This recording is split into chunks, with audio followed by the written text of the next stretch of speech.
নমস্কার বন্ধুরা, বনশ্রীর kitchen and blogs থেকে সবাইকে স্বাগত জানাই। আজ করে দেখাবো গাঠি কচু বা মুখী কচু দিয়ে ইলিশ মাছের পাতলা ঝোল।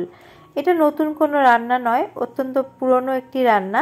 আসুন দেখে নেওয়া যাক আমার আজকের এই রেসিপিটি বানানোর জন্য যা যা লাগবে তা হলো মাছ। এখানে ইলিশ মাছ নিয়েছি, ছোট সাইজের ইলিশ মাছগুলোকে ভালো করে আমি পরিষ্কার করে ধুয়ে নিয়েছি।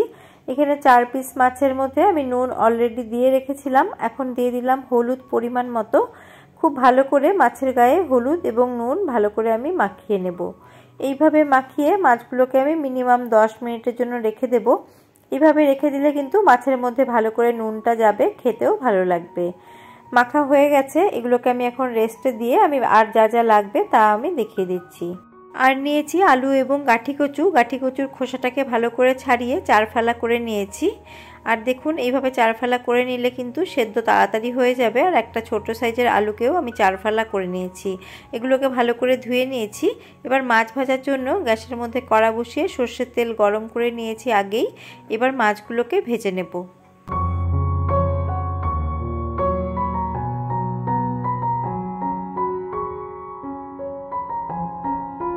এক পাশটা হালকা করে ভাজা হলে আরেক পাশে উল্টে দিচ্ছি।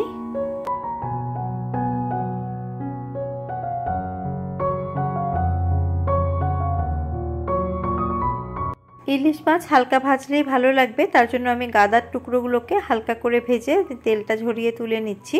তবে মাথাগুলোকে কিন্তু আমি ভালো করে ভাজবো। যে কোনো মাছেরই মাথা ভালো করে না ভাজলে কিন্তু খেতে ভালো লাগবে না। উল্টে পাল্টে চারিদিকে মাথাগুলোকে আমি আরও 3 থেকে 4 মিনিট মতো ভেজে নেব।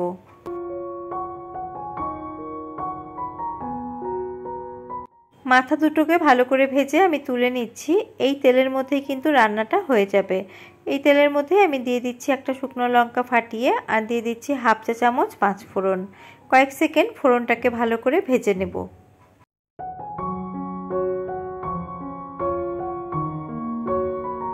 ফোড়নটা ভাজা হয়ে গেছে, সুন্দর গন্ধ ছাড়তে শুরু করেছে। এখন কেটে ধুয়ে রাখা আলু এবং মুখী কচু এর মধ্যে দিয়ে দিচ্ছি।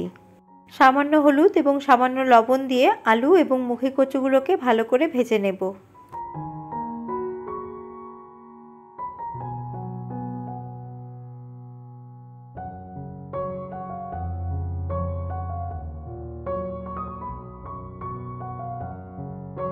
মুখী কচু এবং আলুগুলোকে আমি সেদ্ধ করে নেইনি, তার জন্য ভালো করে এগুলোকে ভেজে নিতে হবে। আমি ঢাকা চাপা দিয়ে লো টু মিডিয়াম ফ্লেম করে একটু সময় ধরে ভেজে নেব।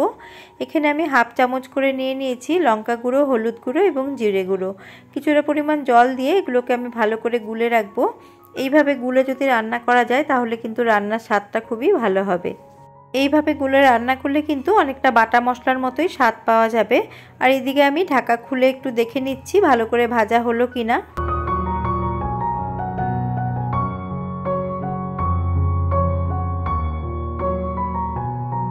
একটু নাড়াচাড়া করে নিলাম, আর একটু ভাজা ভাজা হবে, তার জন্য আবারও ঢাকা চাপা দিয়ে আমি এটাকে ভাজতে দিয়ে দিলাম। আরও 3 থেকে 4 মিনিট পর আমি চলে আসলাম। দেখুন লাল লাল করে এগুলো ভাজা হয়েছে। আর একটু চেক করে নিচ্ছি, দেখুন ভালো করে কিন্তু সেদ্ধও অনেকটা হয়ে গেছে ভাজতে ভাজতেই। এইভাবে কিন্তু ভেজে নিতে হবে। আর কচু যেহেতু সেদ্ধ হয়ে গেছে, আলুও কিন্তু সেদ্ধ হয়ে যাবে। এবার গুলে রাখা মশলাটা কড়ার মধ্যে দিয়ে দিচ্ছি। এখন ফ্লেমটাকে মিডিয়ামে করে দিয়েছি যাতে ভালো করে কষানো হয়। তার আগে বাটি ধোয়া কিছুটা জল দিয়ে দিচ্ছি।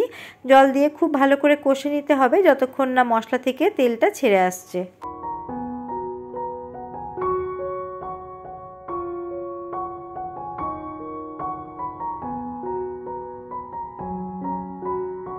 ভালো করে মশলাটা কষা হয়েছে। এখন আমি 1/4 চা চামচ কাশ্মীরি লাল লঙ্কার গুঁড়ো দিয়ে দিলাম যাতে সুন্দর একটা কালার হয়। এটা পুরোপুরি অপশনাল, আপনারা অপছন্দ করলে এটা কিন্তু স্কিপ করতে পারেন। এখন এর মধ্যে আমি গ্রেভির জন্য দিয়ে দেব গরম জল। পাতলা ঝোল হবে, তার জন্য জলের পরিমাণ একটু বেশি দিচ্ছি।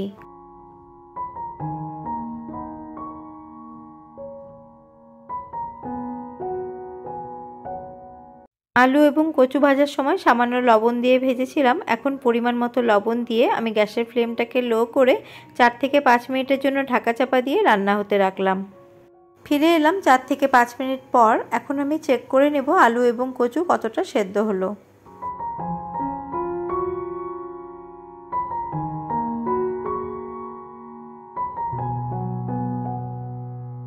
কচু খুব সুন্দর সেদ্ধ হয়ে গেছে আর আলু তো সেদ্ধ হয়েই যাবে। এই পর্যায়ে আমি দিয়ে দিচ্ছি ভেজে রাখা মাছ। ঝোলের মধ্যে মাছগুলোকে ভালো করে ডিপ করে আমি লো ফ্লেম করে আবারও 3 থেকে 4 মিনিটের জন্য ঢাকা চাপা দিয়ে দেব, যাতে মাছগুলো ভালো করে সেদ্ধ হয়ে যায়।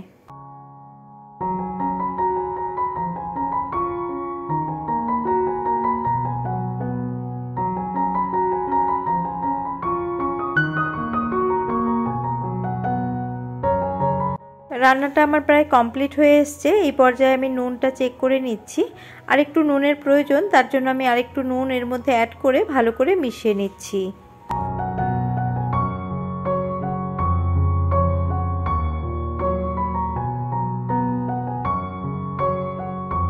রান্নাটা একদম কমপ্লিট হয়ে গেছে। এখন আমি গ্যাসের ফ্লেমটাকে অফ করে দিয়ে আপনাদের সার্ভ করে দেখাচ্ছি। গরম ভাতের সাথে এই রকম মাছের ঝোল থাকলে কিন্তু আর কিছুরই প্রয়োজন পড়বে না। আপনারা যদি ইলিশ মাছ এরকম মুখি কচু দিয়ে না খেয়ে থাকেন, অবশ্যই একবার এইভাবে খেয়ে দেখবেন, খুবই সুস্বাদু হয়। আর রেসিপিটি আপনাদের কেমন লাগলো কমেন্ট করে জানাবেন। আর ভালো লেগে থাকলে একটি লাইক করবেন। নতুন কোনো বন্ধুর আমার ভিডিওটি ভালো লেগে থাকলে আমার চ্যানেলটিকে সাবস্ক্রাইব করার অনুরোধ রইল। আবারও হাজির হয়ে যাব অন্য কোনো রেসিপি বা ব্লগস নিয়ে। আজ এই পর্যন্তই, নমস্কার।